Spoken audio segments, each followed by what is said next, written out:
बिस्मिल्लाहिर्रहमानिर्रहीम। आज हमारा जो आखिरी सेशन है एक्यूट अमराज पर, और इससे पहले जो 9 सेशन थे वो भी एक्यूट अमराज पर थे। और आज हमारा ये आखिरी सेशन है एक्यूट अमराज पर। तो आज हम बात करेंगे दो जो आम अमराज में शामिल है, वो है लो बीपी और हाई बीपी के बारे में। पहले कुछ हाई बीपी के बारे में बता देता हूँ, और उसके बाद फिर लो बीपी के बारे में कुछ चीज़ें बताता हूँ।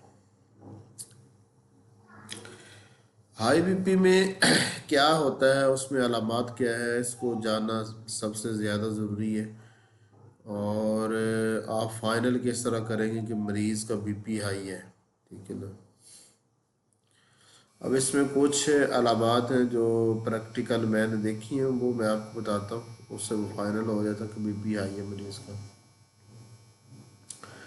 मरीज़ को ना गर्मी ज़्यादा लगती है, उसको सर्दी के बिल्कुल एहसास नहीं होता, और अक्सर गर्दन की दाईं जानब दर्द होता है और कंधे खींचे हुए महसूस होते हैं।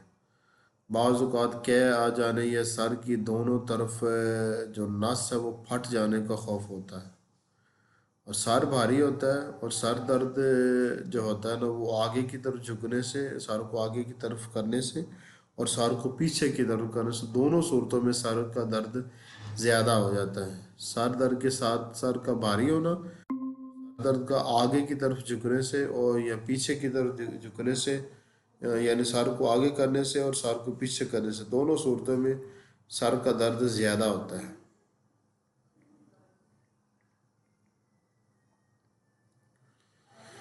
और ये सब अलामात हैं, और मरीज़ में जो फाइनल चीज़ करनी होती है वो नब्ज़ देखनी होती है। नब्ज़ देख कर आप चेक कर सकते हैं। नब्ज़ की रफ्तार जो होती है ना वो आम तौर पर बहुत ज़्यादा होती है, और नब्ज़ 1 मिनट में कम अज़ कम जो ना वो 90 या इससे ज़्यादा उससे उसकी रफ्तार होती है नब्ज़ की। कभी 100 तक होती है, 120 तक भी, 130 तक भी चली जाती है, ठीक है ना। और नब्ज़ बारीक होती है और नब्ज़ गर्म होती है। ये सब होगी हाई बीपी की अलामात, और फाइनल करेंगे हम नब्ज़ देखकर। और मैं तो हमेशा नब्ज़ देखकर फाइनल करता हूँ कि मरीज़ का बीपी हाई है, ठीक है ना। और साथ ही ये अलामात जो मैंने आपको बताई हैं, तो इसमें देनी है आयरस versicolor। अभी ये आधे घंटे पहले की बात है, वो घर में मेहमान आए हुए हैं, तो बाज़ार गए हुए थे, तो उनका सर दर्द कर रहा था, और सर का दर्द आगे की तरफ झुकने से और पीछे की तरफ झुकने से ज़्यादा हो रहा था, सर भारी था। तो उन्होंने कहा कि चेक कर नब्ज़, बीपी तो नहीं है लो या हाई। तो वो मैंने नब्ज़ चेक की तो बीपी हाई था। वो 1 मिनट में 110 मरतबा जो ना वो पल्स थे उसके, बारीक थे, नब्ज़ गर्म। तो मैंने आयरस वर्सी देखी, वो मिल नहीं रही थी, तो मैंने उसकी जगह पर, वैसे तो आयरस वर्सी पहले मैं जब भी देता हूँ यही दवा देता हूँ 200 में। अगर मैंने वो फिर वो नहीं मिली तो दे रहा, तो मैंने फिर वो सल्फ़र दे दी 200 में। तो 10 मिनट में उनका बीपी नॉर्मल हो गया, सर दर्द अब ठीक है बिल्कुल। और वो है परेशान, वो परेशान हो गए। वो कहते हैं एक एक कतरे से वो कैसे इसे ये बीपी नॉर्मल हो सकता है, और ये सर दर्द कैसे ठीक हो सकता है।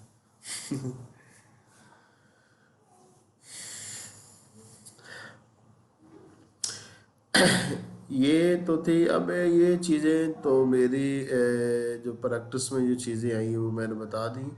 बाकी आप वो तजर्बे करेंगे और देखेंगे, मरीज़ों की अलामतें नोट करेंगे, तो आपको पता चल जाएगा। और दुनिया के अक्सर लोग जो है ना वो हाई बीपी के मरीज़ हैं, और उनका जब भी बीपी हाई हो तो ये आर एस वर्सिकोलर 200 में इसका एक कतरा काफ़ी होता है बीपी को नॉर्मल करने के लिए। मगर अक्सर औकात मरीज़ बयान करने में गलती कर जाता है, उसका बीपी हाई नहीं होता, बल्कि उसका लो होता है, और बाज़ वक़्त उसको बुखार होता है। अगर बीपी लो हो या बुखार हो तो उस सूरत में यार versicolor 285 में ये नहीं देनी, उस वक्त तो उसके मुताबिक ही दवा देनी है। तो सिर्फ मरीज़ के बयान पर इक्तफा ना करें, फिर खुद भी उसकी नब्ज़ चेक कर लें और अलामात कन्फर्म कर लें। अलामात भी उन्हें बयान कर दिए, नब्ज़ की सूरत हाल बयान कर दी है। और अब एक और भी सूरत हाल मैं आपको बताता हूँ कि बाज़ औक़ात ऐसा होता है कि कोई गर्म चीज़ें ज़्यादा खाने की वजह से, जिस तरह अंडा हो गया, बादाम हो गए या छोटा गोश्त हो गया, तो उसके वो ज़्यादा खाने की वजह से ना गुर्दों में दर्द हो जाता है या सर में दर्द हो जाता है या बेचैनी हो जाती है या जिसमें गर्मी ज़्यादा महसूस होने लग पड़ती है।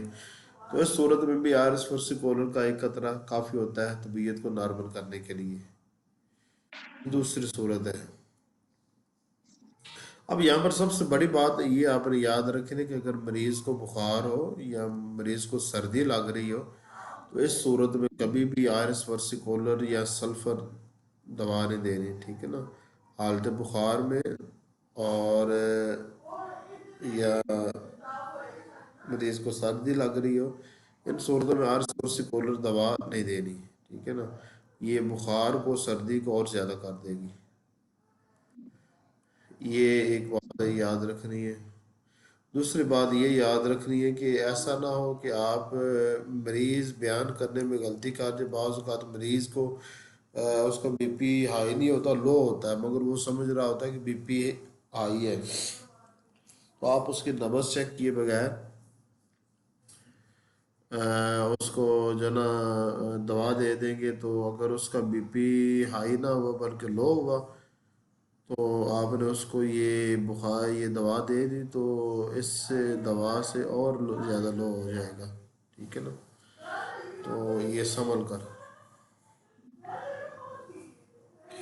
और हाई बीपी की सूरत में कभी बुखार नहीं होता और गर्दन की दाईं जान अक्सर दर्द होता है, बाज़ का दर्द नहीं भी होता। और अक्सर पट्टों में जो खिंचाव होता है मगर बाज़ औक़ात नहीं भी होता। और सर दर्द की जो अलामत मैंने बताई है ना, वो हमेशा ऐसी होता है कि सर को आगे की तरफ झुकाने से और पीछे की तरफ झुकाने से उसका सर का दर्द बढ़ता है और साथ सर दर्द के साथ भारीपन होता है। ये बातें मैंने आपको बड़ी कीमती और काम की बता दी है, इस पर आप गौर फिक्र करना, याद रखना और प्रैक्टिस में लाएंगे तो फिर आपको फ़ायदा पता चल जाएगा। अब कोई हाई बीपी के बारे में सवाल हो तो वो कर ले, फिर आगे हम लो बीपी की बात शुरू करें। सर, मरीज को क्या बताएंगे कि अगर उसके पास कैलकुलेटर नहीं है हाई बीपी लो बीपी का, हम उसको बता सकते हैं कि आपको ये हो रहा है तो आपको हाई है, अगर आपको ये हो रहा है तो आपको लो है। ये इस तरह मरीज कैसे अपना चेक करेगा? मरीजों को मेरा ख्याल है ये बताने की ज़रूरत नहीं है, ठीक है ना। आप बस उसको दवा दें और उसके अलामात लें, उसको दवा दें, मरीजों को डॉक्टर बनाने की ज़रूरत नहीं है।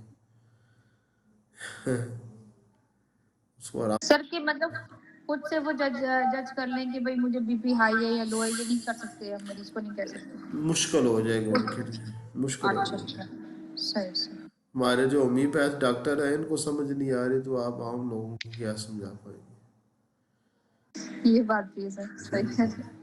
ठीक सर। जिनका जिनका काम है उनको नहीं हम समझा पा रहे तो हम लोगों को फिर उनको उनके हाल पर रहने दें। बस उसने कहा तो मैंने बस वो उसकी नब्ज़ चेक की है तो बीपी हाई था और अलामत भी थी, फिर तो मैंने वो दे दी सल्फर, तो ठीक हो गया।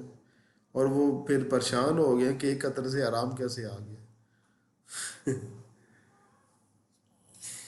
सर हम जो आइरिस वर्ड्स में जाके हेड की जो अलामतें हैं उसको हाई बीपी कंसीडर कर सकते हैं, और इसी तरह हम आर्निका में जाके हेड की जो उसमें अलामतें हैं सर की, उसको लो बीपी कंसीडर कर सकते हैं, लो बीपी की अलामतें बिल्कुल कंसीडर कर कर सकते सकते, हैं। कर सकते। सही सही।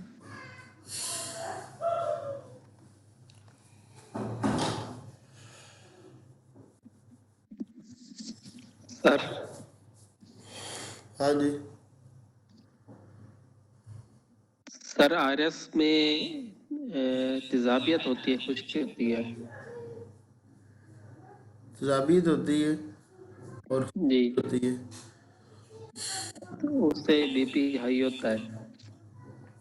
हाँ, आईबीपी में अक्सर जो है ना सीने में तेजाबियत भी हो जाया करती है अक्सर, हमेशा। अच्छा, और और ये याद रखे, मैं आपको बताता हूँ एक बात है, अभी मैंने बीच में, असल में बड़ी काम की बातें हैं, मैंने एक एक लफ्ज़ में बयान कर दिए, उनकी अगर वजाहत करने बैठे तो वो बड़ा लंबा चौड़ा काम हो जाएगा।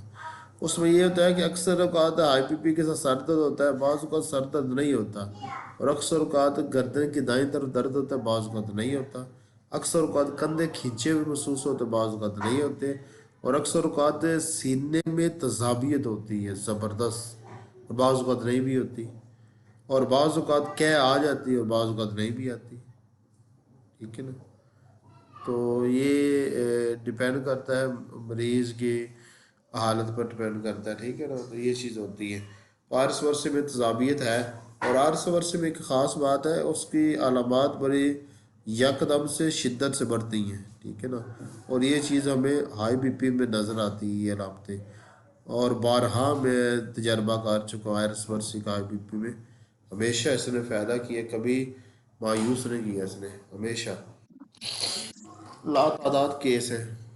सर बीपी गर्मी की वजह से भी तो हाई हो सकता है, हाँ, हो सकता है। तो उसमें आयरस काम करेगी या करेगी, सल्फर करेगी? आयरस भी करेगी, सल्फर भी करेगी, दोनों करेंगी। और ग्लोनाइन? बोलो, वो अलामात देखनी पड़ेगी। अगर वो सन स्ट्रोक की अलामात है, क्लोराइन फिर काम करेगी। अगर वो उसकी अलामात नहीं है, आईबीपी की अलामात है, तो फिर आयरस वर्सी और सल्फर दोनों काम करेंगी, मगर असल दवा आयरस वर्सी है।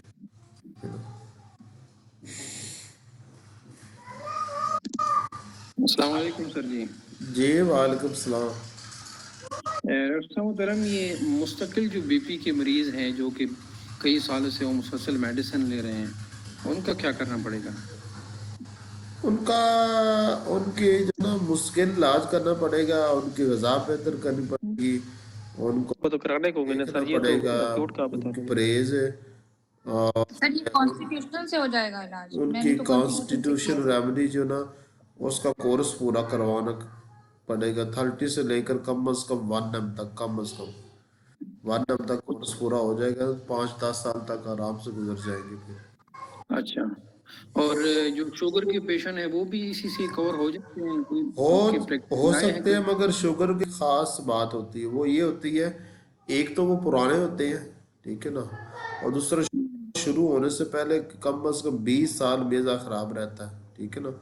उसके बाद शुगर शुरू होती है, और शुगर के अक्सर मरीज़ बद परहेज़ी होते हैं। ये हम्म, चीज़ मैंने देखी है, शुगर के अक्सर मरीज़ बद परहेज़ी होते हैं। तो शुगर का इलाज है, और शुगर भी जो कॉन्स्टिट्यूशन रेमेडी है ना, उससे कवर हो जाता है। तो मगर ये है कि शुगर के मरीज़, एक तो वो चहलकदमी लाजमी उसको करवाएं, और उसकी ग़िज़ा को बेहतर करें, और मीठे वगैरह से उसकी परहेज़ करें, और उसकी मिजाजी दवा, और मिजाजी दवा के साथ उसकी जो मुआविन मेडिसन वो इस्तेमाल करें, और साथ उसकी ग़िज़ा को भी उसका भी ध्यान रखें। और साथ जो चीज़ है ना, अगर वो साइको में आज़म का होगा ना, साइको, उसमें फास्फोरस जो है ना बड़ा अच्छा रिजल्ट देती है, उसको मुआविन के तौर पर लाजमी इस्तेमाल करें। वो उसका हम्म, शुगर को कभी हाई नहीं होने देगी, फास्फोरस 200 पोटेंसी में शुगर को कभी हाई नहीं होने देती। हाँ, ये है कि वो आज मरीज जो ना, वो फिर बद परहेजी अगर शुरू कर दे कि अब मैं समझ चुका हूँ, तो बद परहेजी शुरू कर दे, तो फिर हम उसके जिम्मेदार नहीं होंगे। तो शुगर याद रखना, ये काबिल इलाज है। मैं काफ़ी माह इसके बारे में सोचता रहा हूँ। शुरू में मुझे बड़ी इस बारे में परेशानी रही है कि शुगर का हम इलाज कैसे करेंगे। तो शुगर भी कराने का मराज में आती है, और शुगर का तल्लक भी मजाज के साथ है। ठीक है ना। और ये शुगर कोई एक्स्ट्रा बीमारी नहीं कि इसके लिए कोई एक दवा का इंतखाब किया जाए कि वो दवा उसमें फ़ायदा करेगी। ठीक है ना। और एक दो ये दवाइयाँ हैं वो होम्योपैथिक में, जिसमें शुगर के तौर पर इस्तेमाल होती हैं, वो जुज़वी तौर पर है, वो जुज़वी तौर पर फ़ायदा देते हैं। मुस्तकिल तौर पर वो शुगर शुगर के मर्ज़ को जड़ से ख़त्म नहीं करेगी। वो शुगर का मर्ज़ जड़ से ख़त्म किए करेगी उसकी मजाजी दवा। उसका कोर्स कम अज़ कम 1 M तक जो ना वो कंप्लीट हो, ठीक है ना, या उससे ऊपर भी जाना पड़ेगा क्योंकि वो ज़्यादा पुराने होते हैं, 10 M तक जा लें। कुछ डॉक्टर आजकल ने ये ग्रुपों में बता रहे हैं, हम देखते हैं बहुत सारे फेसबुक पे और भी कुछ लेक्चर में बताते हैं कि जिसकी फैमिली में ही आ रहा हूँ, अभी जिनको नहीं लगा है तो उसको कार्सिनोसिन जो है वो 1 M या 10 M की लेनी चाहिए। तो ये तरीका दुरुस्त है या नहीं? नहीं, कोई फ़ायदा नहीं होगा। अच्छा, ठीक। कार्सिनोसिनम से बस इतना फ़ायदा होगा कि आपके लिए इलाज करना आसान हो जाएगा, वरना कार्सिनोसिनम से ये नहीं होगा कि वो शुगर नहीं होगी आपको, ये चीज़ नहीं होगी, इलाज करना आसान हो जाएगा। ठीक। और 10 M में नहीं देनी कार्सिनोसिनम, 10 M में उतनी बड़ी ताकत देने की क्या ज़रूरत है, 1 M ही काफ़ी है। वो ये ना अप्रूविंग हो जाए मरीज वैसे ही अल्लाह ने प्यारा हो जाए। सर एक सवाल पूछना था। सर एक मरीज ने ना वो लाइकोपोडियम 1 M डेली ले ली गलती समझ के, तो अब उसको क्या करें? उसको कुछ हुआ भी नहीं। कुछ हुआ भी नहीं तो ठीक, नहीं हुआ तो यश ये करे। सर बट सफीर मतलब भाई ये हमेशा याद रखना, मेरी बात लिख लेना कि शुगर लाइलाज मर्ज नहीं, ठीक है ना, शुगर का इलाज है। और इसका इलाज क्या है, उस इंसान की जो मिजाजी दवा है वही उसका इलाज है। बकिया जितनी भी मेडिसन होम्योपैथिक में इस्तेमाल होती है ना, वो जुज़वी तौर पर है। इसका मुश्किल इलाज करना पड़ेगा, ख़ास तौर पर मरीज़ के मैदे का इलाज करना पड़ेगा और उसके जिगर का इलाज करना पड़ेगा। जी जी, वो डॉक्टर अलीमुल हक के नाम से है क्वेटा में, वो बड़ा इस बात पे जो है ना वो करते हैं कि अभी तक मैंने 31 केस जो है ये शुगर के मरीज ठीक किए हैं और 100% कामयाबी मिली है। लेकिन उनका इलाज जो है ना वो बड़ा अजीब है। वो तो बहुत किस्म की दवाइयाँ मुख्तलिफ देते हैं, 200 पोटेंसी के वो एक मरीज को 2-2 किस्म के मेडिसिन डेली की हिसाब से देते हैं, हर रोज लेना पड़ता है। लेकिन वो बड़े चर्चे अपने उन्होंने शुरू किए हैं ग्रुपों में भी, फेसबुक पर भी, कि मैंने इतने मरीज ठीक किए हैं। मैं भी बाकी शुरू कर दूं? क्या शुरू कर दें आप? मैं भी फिर चर्चे शुरू कर दूं? मेरे तो पहले के इतने चर्चे हो गए। नहीं, आपकी तो माशाल्लाह हो रहे हैं, आप तो वही एक जो है, और क्या जरूरत है। माशाल्लाह जो भी देखते हैं, मैं फेसबुक पर भी पोस्ट देखता हूँ, अभी तक किसी की हिम्मत नहीं हुई कि आपकी पोस्ट पे जो है ना कोई एतराज निकाले। जाहिर सी बात है, सब कुछ अगर ठीक हो रहा है कानून के मुताबिक तो ठीक है, सब तारीफ ही कर रहे हैं। अगर वाह वाही बनानी है तो हम ये लिख देंगे हमारे पास इस बीमारी का भी इलाज है, इस बीमारी के इतने मरीज ठीक हुए, इस बीमारी के इतने मरीज ठीक हुए, इतने। मगर ये चीज़ है ना थोड़ा ओछेपन में आ जाता है, ओछापन नहीं दिखाना चाहिए। पर ये हमेशा याद रखना है कि शुगर लाइलाज मर्ज नहीं, मगर असल मसला जी है कि शुगर के जितने मरीज होते हैं ना, वो मैदे की खराबी के पुराने मरीज होते हैं। आप उनसे पूछ सकते हैं और वो इकरार करेंगे कि शुगर होने से पहले काफ़ी मुद्दत तक उनके मैदे की खराबी रही है, ठीक है ना, खाना ठीक तरीके से हजम नहीं हो रहा होता। उसके बाद लबे की खराबी आती है, तो बाद में जो ना फिर शुगर होती है। इतना लंबे अरसे से जब मरीज बीमार होता है ना, उसको रिकवर करना बड़े दिल जिगरे का काम होता है। ये सिर्फ दवा का पता चल जाना कि इस मरीज की ये दवा है उतना काफ़ी नहीं होता, मरीज को संभालना भी होता है। वो कामिला अभी आकर संभली है, जी जी उससे बिल्कुल। पूछा है आप, जी जी आप वो पता क्या कह रही है, वो कह रही है मेरी बेटी का भी इलाज करे। जी जी बिल्कुल, वो उनका कुछ थोड़ा बहुत दास्तान मैंने आपको पर्सनल में मैसेज किया है, फ्री होके फिर आप सुन लीजिएगा। तो आप और ये देख रहे शुगर, मरीज को कैसे संभालना पड़ता है। जी ये जी सिर्फ बिल्कुल। कामला की बात नहीं है, और आपको भी ये पता है हम्म, किस तरह संभालना। और ये आपकी और कामला की बात नहीं, ये हर मरीज की बात है, हर मरीज जी को संभालना पड़ता है। बिल्कुल ऐसा ही होता है। हाँ, मुआलिज ऐसे ही और नहीं बन जाता बस दवा का इंतखाब करना आ गया तो मुआलिज बन गया। इंतखाब के आगे बड़ी चीज़ें होती है, इंतखाब तो शुरुआत होती है। और हमारे जो होम्योपैथ है वो गलती से ये समझ बैठे हैं कि बस हमें दवा का इंतखाब करना आ जाए तो हम डॉक्टर बन गए, मगर इतना काफ़ी नहीं होता। जी जी बिल्कुल। शुगर के बारे में दरअसल डॉक्टर साहब मैं ज़रा इसलिए भी परेशान शुगर हूँ कि को वो हमारे मरीज फैमिली है, तो अगर वो इस बात के लिए तैयार है कि मेरी हर बात मानेगा, अपनी मर्जी नहीं करेगा, तो मैं लिख कर देता हूँ कि उसे आराम आ जाएगा। बस वो हमारे फैमिली में तो ठीक आ हो रहे हैं, गया।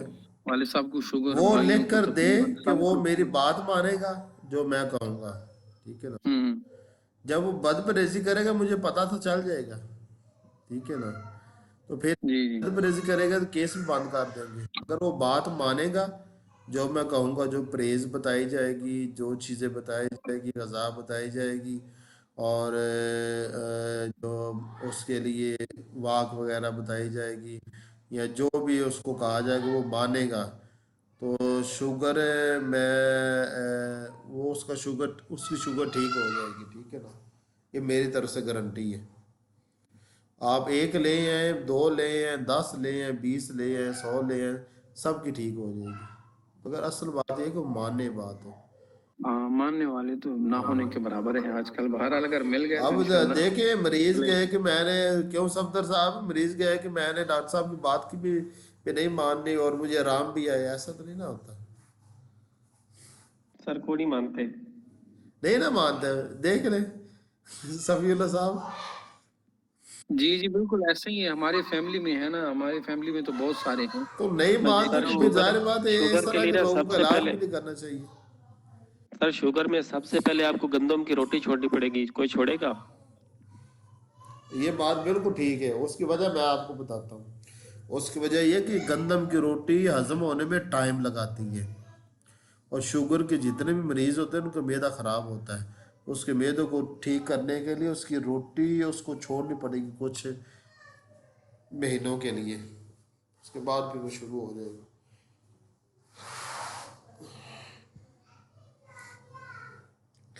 नबील साहब है आ गए हैं। क्या बनाया? अचार तो नहीं बना रहे मरीजों का?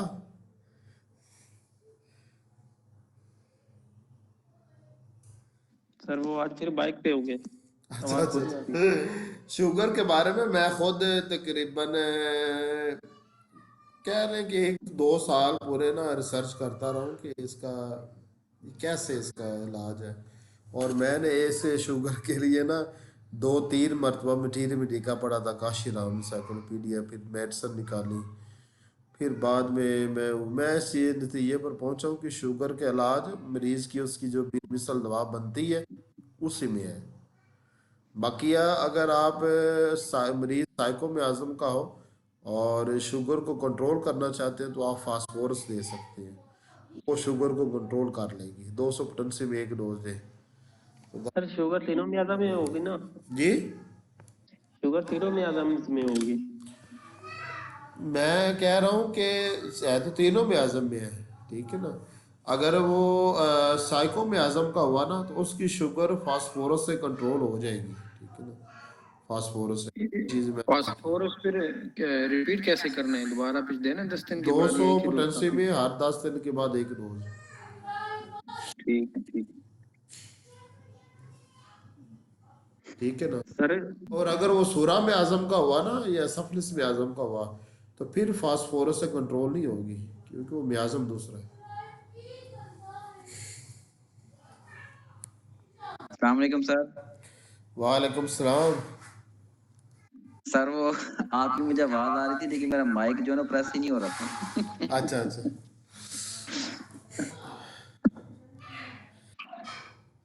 हाई बीपी पर बात होगी मुकम्मल। अब चलते लो बीपी की तरफ।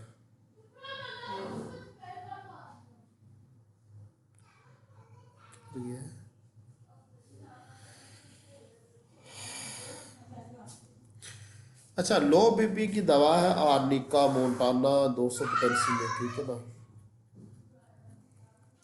अगर बीपी लो हो जाए और लो बीपी की वजह से सर दर्द हो या लो बीपी की वजह से बदन का दर्द हो, या लो बीपी की वजह से दांत दर्द करने लगे, बाजू को दांत भी दर्द करता है,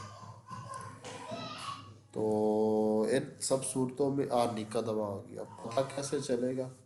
वो नब्ज से ही पता चलेगा। आप उसके नब्ज चेक कर लें, ठीक है ना। वो किस तरह होगा? 1 मिनट में उसके नब्ज की जो पल्स होंगे वो 70 से नीचे होगी, ठीक है ना। 70 या 70 से नीचे हो तो बीपी लो है। आप फट आर्निका दे सकते हैं, किसी दूसरी अलामत को देखने की ज़रूरत ही नहीं है, ठीक है ना। सर चाइना और जलसीनिया इतनी मशहूर है लो बीपी में।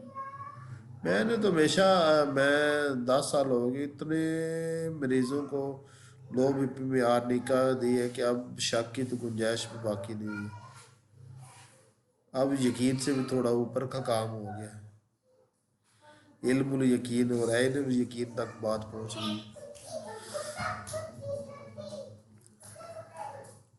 अच्छा, अगर रा अक्सर मैंने ये चीज़ देखी है कि अगर मुसलसल बीपी लो रहने लग पड़े ना, तो रात को टांगों में बेचैनी होती है और टांगों को हलाने हरकत करने की ख्वाहिश होती है, जैसा मैडम तो उस वक्त भी जो ना आर्निका अच्छा रिजल्ट देती है, ठीक है ना। और ऐसे सर अलामत की खाली वजह से, पेट सर दर्द में भी तो आर्निका ही देंगे ना? खाली पेट है, बहुत देर से किसी ने खाना नहीं खाया, तब भी लो बीपी होगा ना? उसकी दो सूरतें मैं बताता हूँ। बाज़ औक़ात इस तरह होता है कि मरीज जी, हाला ने आपका बैग ले ली। अच्छा, मैं ले लेता हूँ। अच्छा अच्छा, मैं ले लेता हूँ। उसमें दो सूरतें हैं। बाज़ औक़ात इस तरह होता है कि मरीज जो ना, उसको भूख ज़्यादा लगती है और उसके मैदे में, जिगर में जो ना वो सफरा ज़्यादा होती है, तो उसकी वजह से उसका सर दर्द करने लग पड़ता है। तो वहाँ पर फिर वो देंगे सल्फ़र या आयरस वर्सिकोलर दे देंगे, ठीक है ना, या सल्फ़र दे दें, ठीक है। और अगर बाज़ का इस तरह होता है कि वो ज़्यादा वक्त तक खाना ना खाने की वजह से उसका बीपी लो हो जाता है, उसकी वजह से सर दर्द होता है, तो वहाँ पर आर्निका देंगे। अब ये दोनों सूरतों में से एक होती है, ठीक है ना। तो ये आपको देखना पड़ेगा कि वो खाना ना खाने की वजह से जो सर दर्द हुआ है, तो ये इसमें अगर वो सीने में तजाबियत भी महसूस हो रही हो, मरीज़ को गर्मी ज़्यादा लग रही हो, आप नब्ज़ चेक कर सकते हैं, तो फिर आप उसको आयरस वर्सी दें। और अगर उसका बीपी आप चेक कर सकते हैं, उसकी नब्ज़ उस 70 से नीचे हो, उसके पल्स की रफ्तार, तो फिर उसको आर्निका देंगे। दोनों सूरतें हो सकती हैं और मैंने दोनों देखी हुई है, ठीक है ना। तो एहतियात से काम करना, लो बीपी में या उल्ट पुल्ट दवाई ना दे देना।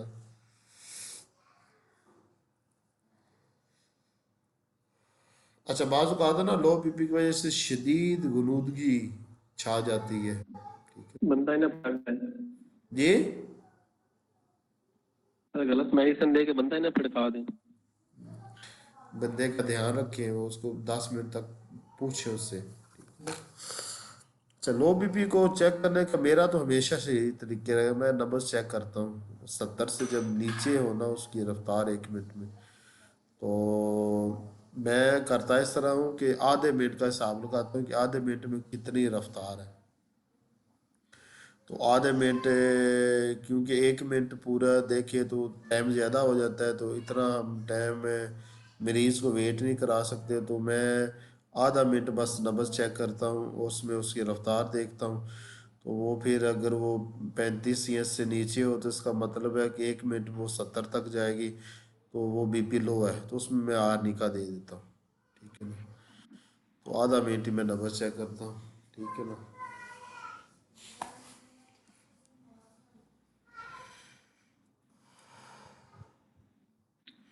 अच्छा, ये जो आर्निका ना, इस दवा को आप हालत बुखार में भी दे सकते हैं, और अगर बुखार की हालत में ही लो बीपी है तब भी आप आर्निका दे सकते हैं, ठीक है ना। क्योंकि लो बीपी बुखार की किस्म में से है, लो बीपी बुखार की किस्म में से है, और जो हाई बीपी है ना, ये बुखार की किस्म में से नहीं है, ठीक है ना। लो बीपी का जो म्याज़म है ना, ये साइको म्याज़म है। जो बुखार का म्याज़म है ना, बुखार ये साइको म्याज़म है, ये जितने भी ऊपर से बुखार के जिक्र किया ना, एकोनाइड, बेलाडोना, सेंगुनेरिया, चाइना, आर्सेनिक, जर्सिमियम, ये सारे साइकोमियाज़म में आते हैं। तो आनिका भी साइकोमियाज़म में ही आती है, ठीक है ना। तो आप बुखार की हालत में अगर मरीज़ का बीपी लो है तो आप आनिका दे सकते हैं बिला झिझक, किसी किस्म का कोई नुकसान नहीं होगा। और बाज़ औक़ात सर बहुत ज़्यादा खीर खाने की वजह से ना सर दर्द करने लग पड़ता है। तो खीर ठंडी होती है, तो उसमें जो सर दर्द करता है ना, वो लो बीपी की अलामत होती है। तो वहाँ पर भी आर्निका होगी। हाई बीपी में ये दवा आर्निका देना मना है, क्योंकि हाई बीपी में अगर आर्निका देंगे तो बीपी और ज़्यादा हाई होगा, ठीक है ना, इसको नुकसान होगा। और सर कार्बोवेज। कार्बोवेज लो बीपी में जी दे सकते हैं, बाज़ का तो फ़ायदा करेगी, बाज़ का तो फ़ायदा नहीं करेगी, मगर मैं उसमें देने में कोई हर्ज, नुकसान नहीं करेगी और फ़ायदा भी बाज़ का कर जाएगी, क्योंकि मियाज़म एक है। और कार्बोवेज में भी लो बीपी की के साथ मुनासबत पाई जाती है, क्योंकि कार्बोवेज मिजाज के जो लोग होते हैं ना, उनकी नब्ज़ हमेशा सुस्त होती है, ठीक है। तो लो बीपी में भी नब्ज़ सुस्त होती है, कार्बोवेज में भी सुस्त नब्ज़ है, लिहाजा कार्बोवेज भी लो बीपी में फ़ायदा करेगी। असल में पता क्या बात है, असल बात ये है कि लो बीपी ना एक छोटा सा मर्ज़ है, ठीक है ना, और हाई बीपी भी एक छोटा सा मर्ज़ है। और लो बीपी में बहुत सारी मेडिसिन फ़ायदा दे जाती है, चाइना भी दे जाएगी, ठीक है, कार्बोवेज भी दे जाए, जेल्स भी दे जाएगी, ठीक है ना। अगर इसकी असल जो दवा बनती है ना, जो असल मेजर दवा बनती है, वो आर्निका ही है, ठीक है ना, क्योंकि आर्निका में अदम हरारत का एहसास है और लो बीपी में अदम हरारत असल चीज़ होती है। लिहाजा आर्निका जो ना वो असल लो बीपी की दवा है। अब हमारे कुछ डॉक्टर हैं और वो कहते हैं कि लो बीपी में जेल्स में दें, फ़ायदा करती है, वो भी ठीक है। कुछ क्या कार्बोवेज दें, फ़ायदा करते, वो भी ठीक है, ठीक है। कार्बोवेट में सर जिनकी कमी होती है ना उसमें सांस की तकलीफ होती है, तो ऑपरेशन होता है कि मगर लो बीपी की जितनी अलामात है ना, वो सारी की सारी आर्निका के साथ मुशाबत रखती हैं, ठीक है ना। मैं मेरी राय ये है कि लो बीपी की असल और मेजर दवा आर्निका है, ठीक है ना, और कोई नहीं हो सकती। और ये बड़ी बारीक बीनी से इसके बारे में मैंने सोचा है। मैं वो हर एक चीज़ को ना बड़े संजीदा तरीके से सोचता हूँ, ऐसे नहीं कि बस एक अलामत देखी तो दे दी, बाकी अलामत को ध्यान नहीं दिया, उससे निकाल देना। सर एक सवाल आया मेरे दिन में। जी जनाब, करे करे सवाल। सर वो आपने ना पहले बताया कि हाई बीपी में ना सल्फर देते हैं और आयरस वर्सिकुलर देते हैं, ठीक है, और उसके बाद आपने ना फास्फोरस का नाम लिया था। फिर वो एक डॉक्टर साहब ने सवाल किया जी कि फास्फोरस की, मुझे क्वेश्चन नहीं याद रहा, साथ ही हाँ उन्होंने पूछा जिसका ये किस किस मियाज़म में काम करती है, फिर आपने कहा जी ये सोरा और सिफिलिस में काम नहीं करेगी।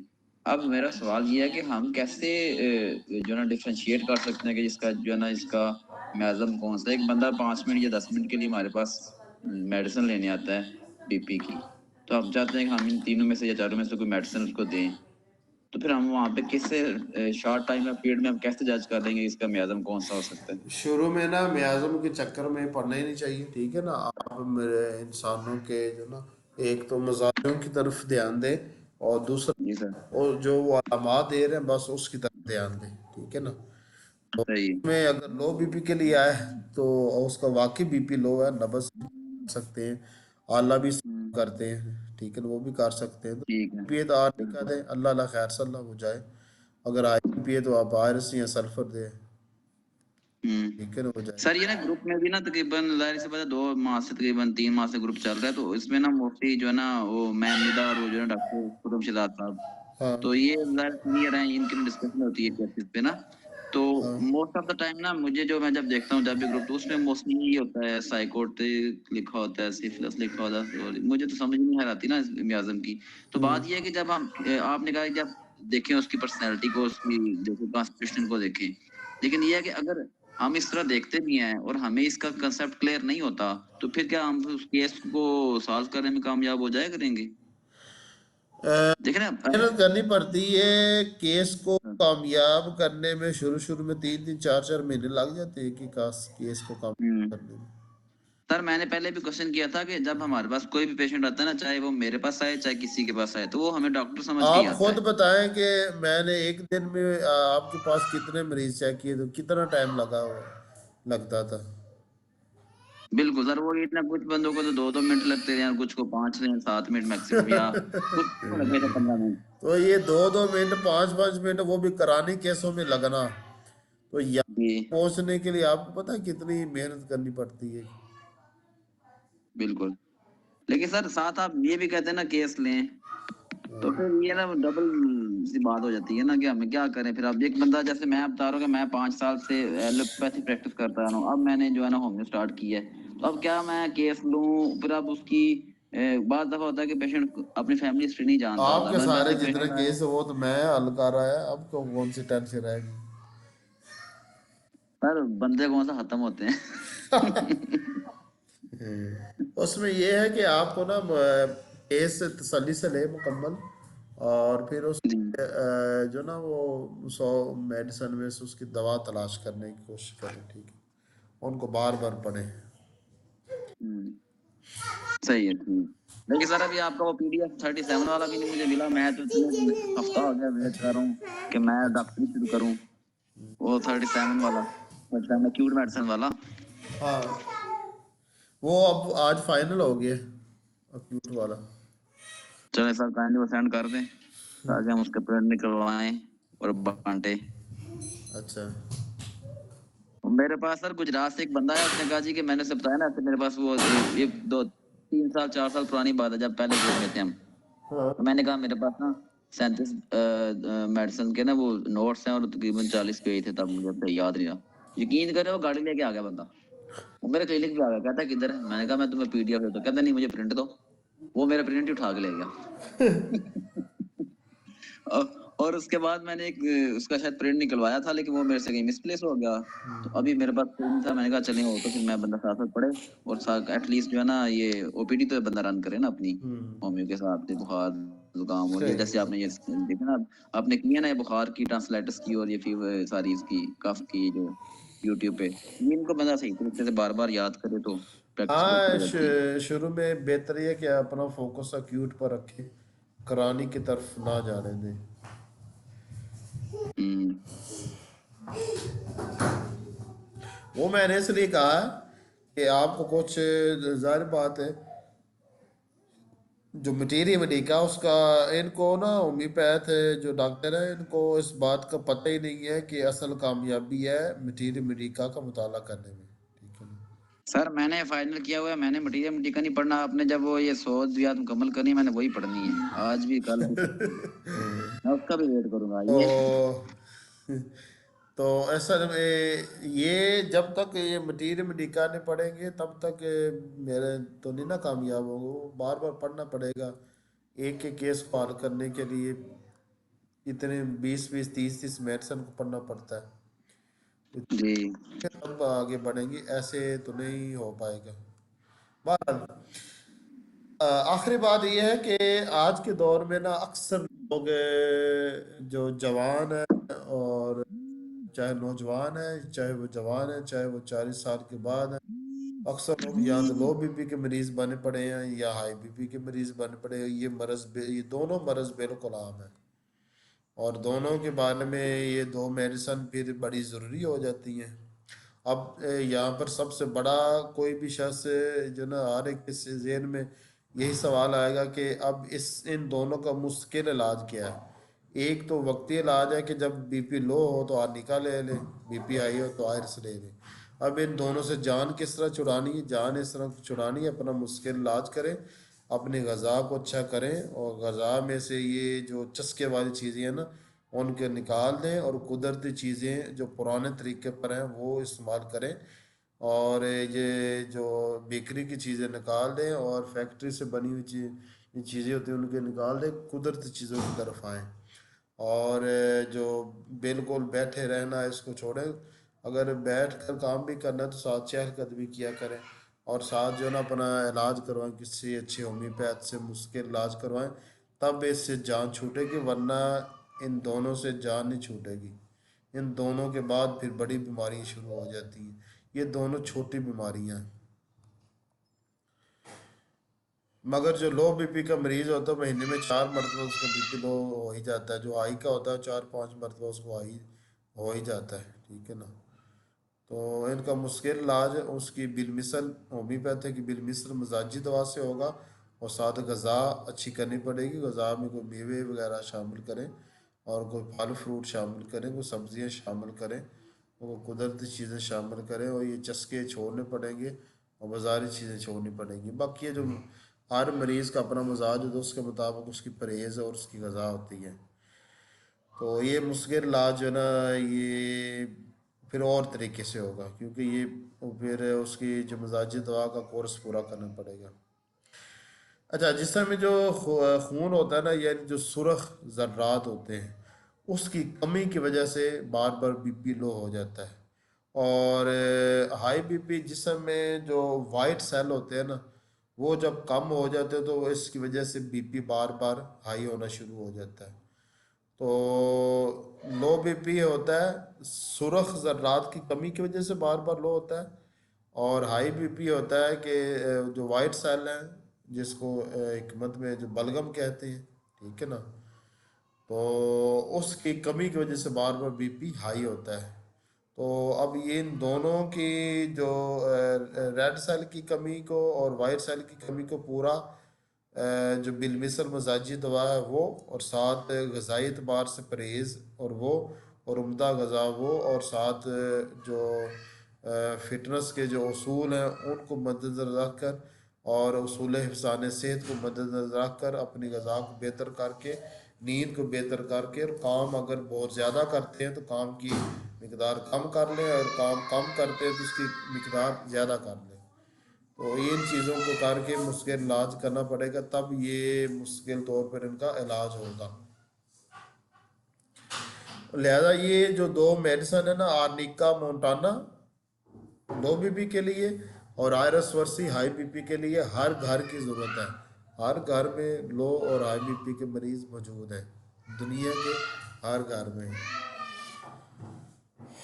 और 100 मजाजी दवाइयों में इन दोनों बीमारियों का इलाज आप मजाज के मुताबिक कर सकते हैं। ठीक हो गया, आज का हो गया सेशन पूरा। अब कोई ज़हन में सवाल है कर ले, फिर करें छुट्टी। ठीक हो गया, और फिर मुझे ये भी बता दें आगे क्या करना है। ये तो हो गए सेशन पूरे, ये भी मुझे बता दें आगे क्या करना है। क्रॉनिक पे नहीं आएंगे कॉन्स्टिट्यूशनल पे? वो शुरू कर दें, या तो मेरे ज़हन में था कि हम फ़िलासफ़ी शुरू करें, क्योंकि सर करानिक फिलॉसफी ठीक पहले है। कर करानिक हाँ सर, पर फिलॉसफी तो फिलोसफी कर लें आपको कॉन्स्टिट्यूशन पता पर। ग्रुप में हफ्ते की 2 मेडिसन पर तो मैं लिख रहा हूँ, ठीक है ना। हाँ जी। वो तो काम हो रहा है।